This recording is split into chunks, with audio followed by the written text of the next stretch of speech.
Something big just happened in the domain of real-time OSs. Microsoft open-sourced Azure RTOS by transitioning it to the Eclipse Foundation. If you're not familiar with the name Azure RTOS, you certainly are with the name ThreadX, considering it has been one of the major commercial real-time OSs on the market. So what does that mean for ThreadX and all its features, all its tooling? What license is it open sourced under? Who will be maintaining it? Who can contribute? What motivated Microsoft to do that? To answer all these questions and more, I invited Frederic Desbiens from the Eclipse Foundation and Stefan Wick from the Azure IoT team for a new episode of the IoT Show.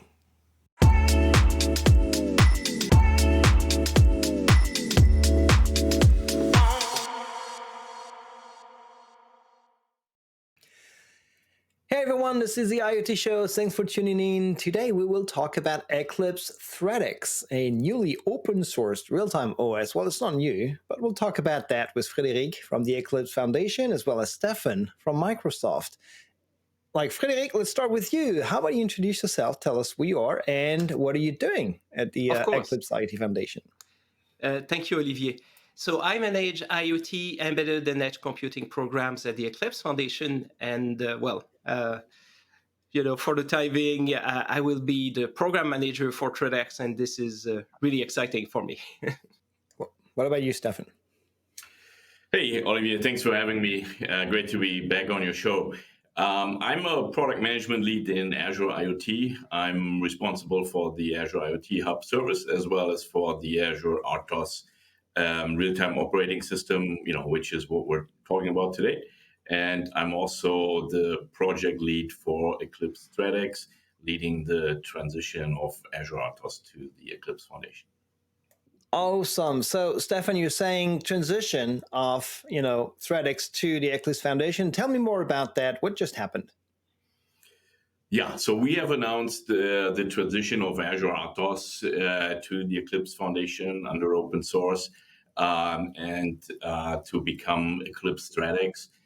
Eclipse ThreadX is more than an RTOS, it's more than a real-time operating system. It's an advanced embedded development suite that includes a powerful real-time operating system with ultra-fast performance for very constrained devices. Minimum footprint is about 2 kilobyte, and for a cloud-connected scenario, it's about 50 kilobyte footprint on the device.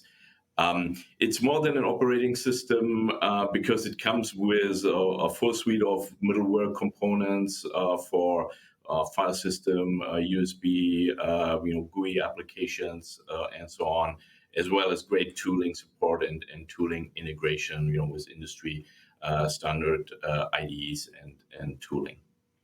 Sounds good. So this next one is going to be for you, Frederic. How does the ThreadX fit into the Eclipse IoT, ecosystem? There's like a bunch of IoT projects within the Eclipse IoT projects, and how does it fit? And there already is an RTOS there, right? Like called Oniro, I think. So what does it mean for all these other projects? Yes, of course. So, well, in fact, that's one thing that we will clarify right away. Oniro is, yes, tangentially related to RTOSs, but it's a kind of modular thing that provides services over a variety of kernels like LightOS or the Linux kernel. So they really focus on this added value for applications in their APIs and things like that. So from an Oniro perspective, they are glad that ThreadX is coming. Maybe they will contemplate using the kernel at some point, but that's up to them to decide. So there's no really conflict or competition between the two ecosystems there. Now, from an Eclipse perspective, and that's the thing, people associate us still with the classical desktop Java IDE, and that's fine. You can love it, you can hate it, whatever. There are 2.5 million downloads every month for that thing. So, still has a community. That's quite impressive. But the thing is, Eclipse has been doing IoT since 2011, right? So that's quite a mature IoT ecosystem that we've got there. And we've got a number of components for constrained devices, edge nodes, and IoT cloud platforms. And overall, that's over 50 projects in that toolkit. Some of them are more active than others, some of them are more supported than others, and that's fine. But ultimately, if you focus just on the core 20 to 25 more popular projects that we've got there, you've got everything that you need to build a comprehensive IoT/embedded solution, protocol implementations, supporting platforms, and all of that. So ThreadX fits in right there because we didn't have a kernel, our own kernel for RTOS and the supporting components that Stefan just described. Awesome. So we'll come back to the more technical aspects of it, but I want to go back to you, Stefan. What motivated the open sourcing of ThreadX? It was a commercial product for Microsoft, and before Microsoft acquired Express Logic that was developing it, it was already a closed source commercial product. Why open sourcing that from Microsoft's perspective? Yeah, Olivier, over the last couple of years, we've seen a lot of interest and a lot of requests from different communities, different partners, different customers, device builders, makers, and so on. For the ThreadX technology, for the Azure RTOS and the middleware, and we found that the current model that we had, with a closed source approach and the licensing we had in place, wasn't really scaling well to all those requests and all the interest in the community. And so in our commitment to foster greater innovation and more community collaboration, we now believe that transitioning Azure RTOS to an open source model will make it a lot more accessible and also promote a broader community involvement in the technology. And will Microsoft still be involved in terms of having developer resources contributing code to the project? Is there specific, focus? What does it mean for the Azure IoT connectivity parts? What's your take here on that? So a couple of questions in that one that I will answer, one after the other. So first of all, Microsoft is part of the Eclipse ThreadX interest group. In fact, I'm the Eclipse ThreadX project lead, in that interest group. And the goal of this group is to form the long-term Eclipse ThreadX working group that will hope to stand up in the next couple of months. And that group will support and maintain the ThreadX projects going forward in the long run. With respect to your question about Azure IoT connectivity, I will say, just like Azure RTOS before, Eclipse ThreadX will continue to support connection to any IoT cloud provider. So we've always supported that, going back to the Express Logic days. We may not have, highlighted, emphasized, all the clouds, as much as the Azure cloud over the last couple of years. But now going forward, I also expect the community to, provide even more diverse support here, for different types of connectivity solutions. Awesome. Thanks, Stefan. So, Frederic, I have one for you here. Stefan already mentioned, some of the elements that compose ThreadX. ThreadX is not just a kernel of an operating system. It's also connectivity. It's also UI for embedded. Can you tell me more about what are the various pieces here? And two follow-up questions. Are these independent projects that anyone can just take apart from the ThreadX itself? Like if I want to use GUIX or NetX somewhere else, can I do that? And then we'll discuss a bit about, how ThreadX compares to other real-time OSs. But if you can give me, an overview of the various features and how they will be accessible, usable by developers out there. Of course. And before we get to that, one important thing to mention, we said that we are open sourcing this, but we didn't mention the license that would be used. Oh. And so the license selected for everything that Microsoft is contributing is the MIT license, which means it's quite permissive. So it enables you to make your modifications and keep them for yourself. So, ideal for integration into devices and things like that, where you want to let's say, keep your industrial secrets to yourself. Given this now, ThreadX as a project will encompass a full suite of components. So there's the ThreadX kernel, there's the networking stack NetX Duo, so IPv4, IPv6 support with a full implementation of several popular protocols like MQTT and CoAP and others. Mentioning them all would take way too long. Then, of course, there is the GUI part, GUIX, and GUIX is really a design time tool and the supporting runtime libraries to get that displayed on the actual device. Mm-hmm. You've got TraceX, which is a tool to trace in real time what's happening under the hood, quite useful as well. And I'm forgetting something there. So GUIX, NetX, FileX, the file system, and the file system supports various versions of the FAT or FAT file system, which is typically very popular for USB keys and as well as SD cards. Mm-hmm. And the thing in there is really interesting is that it's got support for wear leveling of flash storage, so you can lengthen the lifetime of your flash storage without having to do anything too complicated. So that's really a great suite. And right now, there are existing repositories in the Azure RTOS organization on GitHub. And the expectation is that those repositories will move as is on the Eclipse side under a new organization, which means from a usability or developer perspective, this is MIT licensed. There are separate repos for all the various components. So if you want to write your own kernel because you have nothing to do on a Saturday night, then free to do so. And then please pick up NetX as your networking stack if you're not a networking guru. No problem there, right?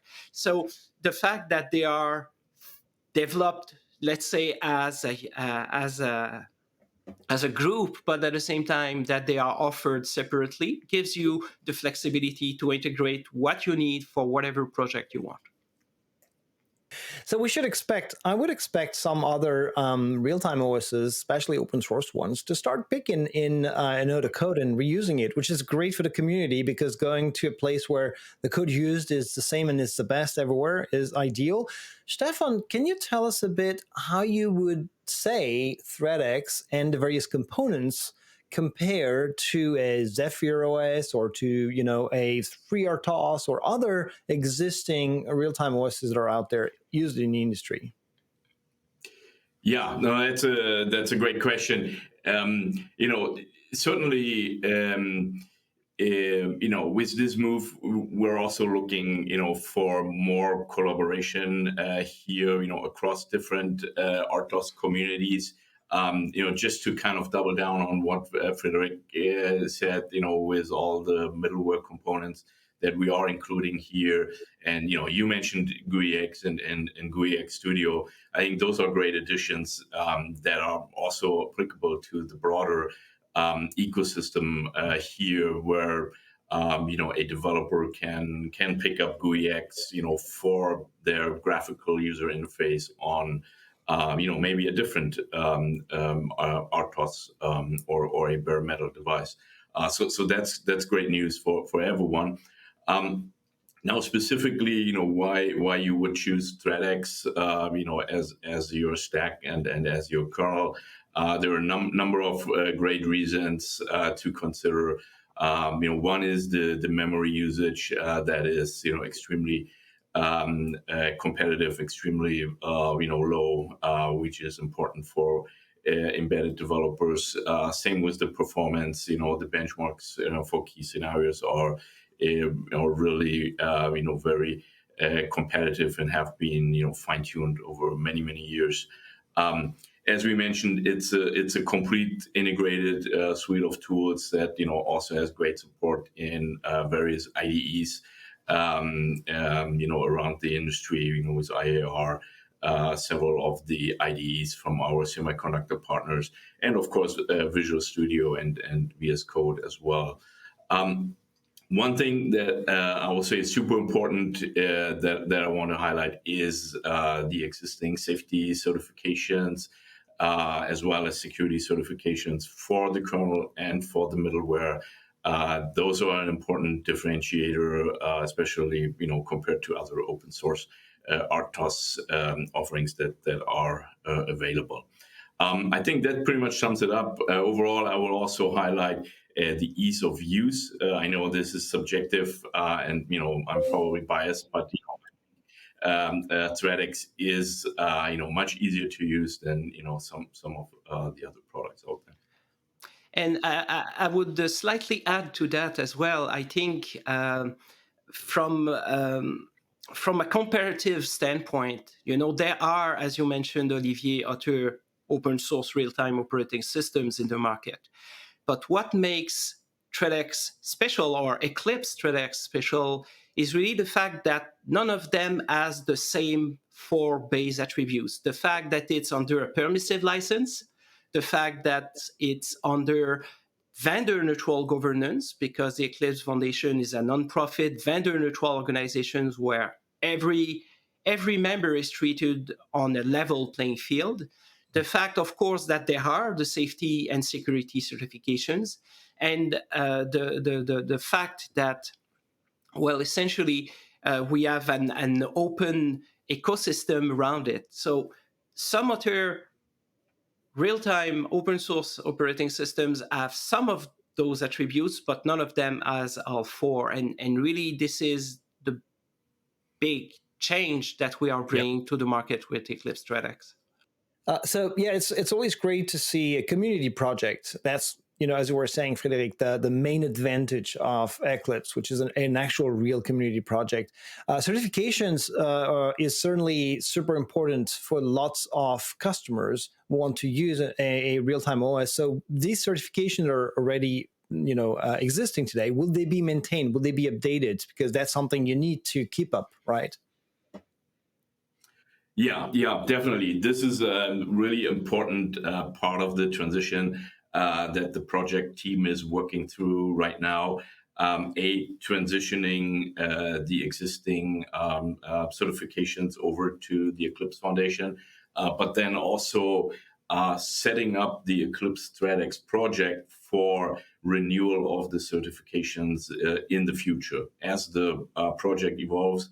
As more contributions are made, we want to regularly recertify the kernel and the middleware components on an annual basis, or whatever makes most sense. So that is actually a process we're working through right now. There's some interesting aspects to that, around not only around transitioning all the best practices and the test suites and all that, but also about establishing a new development process, an engineering process in the open source that will allow us to effectively recertify these components on a regular basis.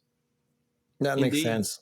That's perfect. And we're breaking new ground at Eclipse around that. Some of the details are not decided completely yet. And that's the point of the interest group that Stefan told us about earlier.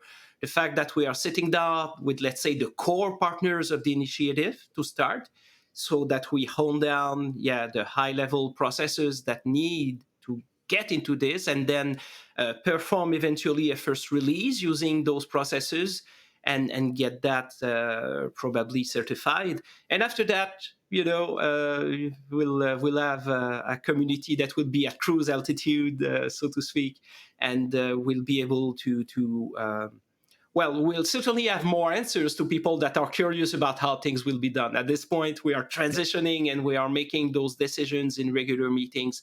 But stay tuned, because, of course, we will be doing this into the public, and we will release information and add questions to our FAQs as we go forward and make decisions on those points. That makes sense. And that triggers a question that is, you can go to like ThreadX.io and get more information there. But Frederic, who do we want involved and who can be involved in that interest group? And I guess they will get the information on how to join, how to ask questions and so on ThreadX.io, right? But what kind of, are we looking for individuals, corporations, all of the above? So at this point, what we are looking for are organizations, corporations that are willing to join the Eclipse Foundation, because membership in the interest group is reserved to Eclipse members. And this is because of antitrust policies and things like that. I don't want to bother anything with lawyer-oriented details today, but yeah, that's the main reason why. So if your organization is interested to be involved early in the process, you can become very quickly an Eclipse member. You say when you are contacted about this that you want to become of the interest group, and you are in. Some organizations did just that in a matter of days recently because they were excited about the opportunity. So because there's the word membership involved doesn't mean that it will take forever to be processed or anything like that. Now, in terms of developers and individuals, the best thing, if you are new to ThreadX and all of that, there's a wealth of information from a technical standpoint on the existing websites and GitHub repositories, lots of getting started examples and all of that. They are still valid. So please have a look there and see if you like what you see there.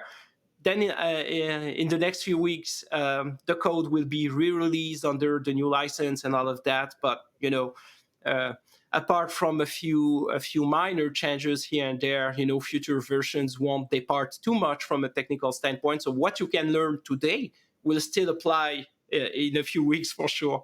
And the bigger changes are probably in the future, and that's up to the community to decide. So for individuals, I think that's the best thing. And of course, to subscribe to the developer mailing list, because at some point, of course, the open source project will be completely officially launched, and people will be able to start submitting PRs, patches, or even GitHub issues in order to fix problems.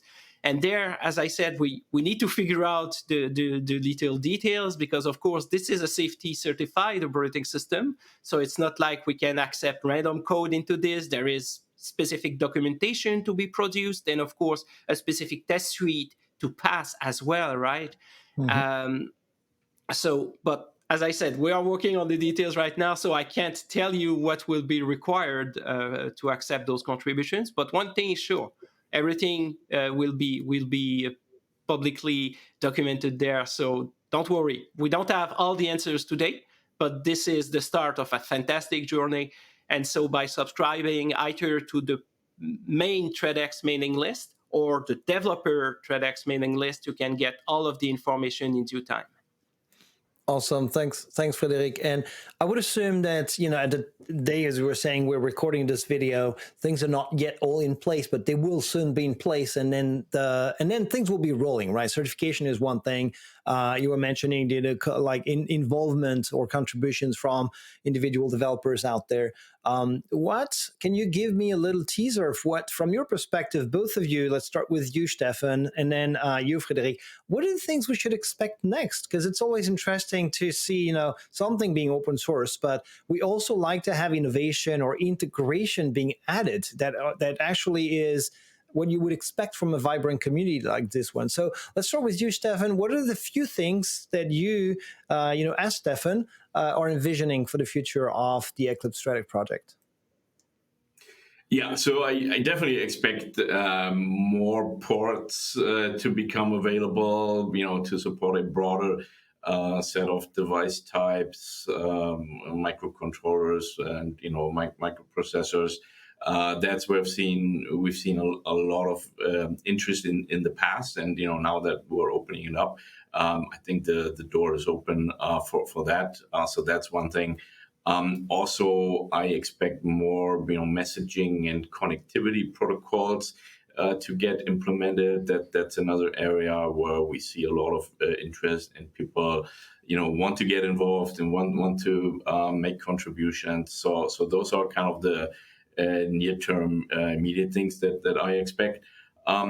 And then also, I would expect our overall developer experience, the documentation, the samples, getting started guides to expand beyond what we have today.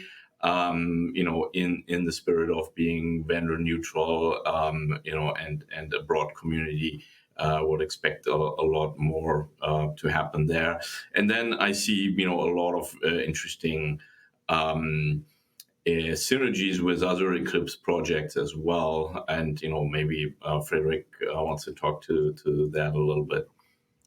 Yeah. Absolutely. So from a community perspective, let's say what's ahead for ThreadX is, well, actual community building. So we're taking this into the realm of community-driven open source projects. So we will be all over the place trying to find new adopters or to bring back old adopters of the technology and make sure that they regain interest in the platform, that they help grow it, that they invest in it, because this is now a common good, right? And permissively licensed, so you can do good money on the top of it if you want so. Now, from a technical standpoint, what's really interesting is, yes, the collaborations between the ThreadX project and working group and other initiatives at Eclipse. So, for example, we have a little interesting project that's called Eclipse Foundation, and Foundation is both a runtime and a development environment for open source PLCs. And that's a really interesting market segment. And ThreadX, in fact, can already be used to run the runtime on your actual PLC. So, some people have been doing that in the 4DX community. So you can expect more involvement from that part of the Eclipse community into ThreadX. But really the big one is the software-defined vehicle working group at the Eclipse Foundation. So really, this is an initiative with tons of momentum, with close to 40 members, I think a little over 40 at this point. And, we have major car manufacturers over there. We have major suppliers to car manufacturers and all of that. So if I'm an executive at a company working on a commercial safety certified RTOS, well, I would be a bit nervous there because we're changing the game for those kind of markets. And of course, you could see the same thing happen in other markets like medical devices and things like that. ThreadX is already there because of its certifications, but now we're coming with the might of the open source community. So to me, that's a game changer. I love that. Did you mention Sparkplug as well? As a potential integration? Absolutely forgot about that one. Well, Sparkplug, for those who are not familiar with it, that's a specification, an open specification and open source implementation, also under a different name, but who cares, at the Eclipse Foundation. And really, Sparkplug is using MQTT as a transport. So the good thing about MQTT is that you can publish anything anywhere, and the bad thing about MQTT is that you can publish anything anywhere. So, of course, since ThreadX and specifically NetX Duo as an MQTT implementation, porting Sparkplug to a ThreadX-based environment shouldn't be that bad. I'm not saying it's trivial. I probably wouldn't be able to do it myself, but still, most of the work is already done for you. So my expectation is that, in fact, the Sparkplug community will jump onto the opportunity because that's the thing. Compared to PC UA, which you could see at it as it not necessarily a rival, but alternative, let's say, currently in the market, Sparkplug is embeddable into very small devices.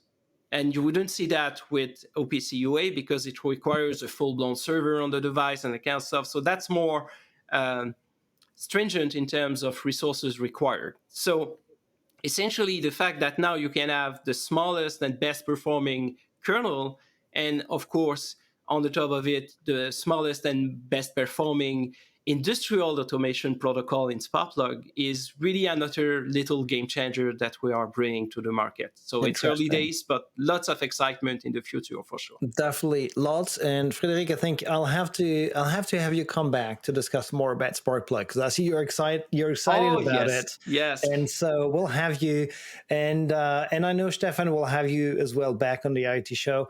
Thank you both for this reintroduction of ThreadX in the form of the Eclipse ThreadX project. Long live ThreadX. And I hope to see, well, we will see you, both of you, back on the IoT show. Everyone, thanks for tuning in. Have a great one. See you guys. It's a pleasure. Thanks, Olivier. Thank you.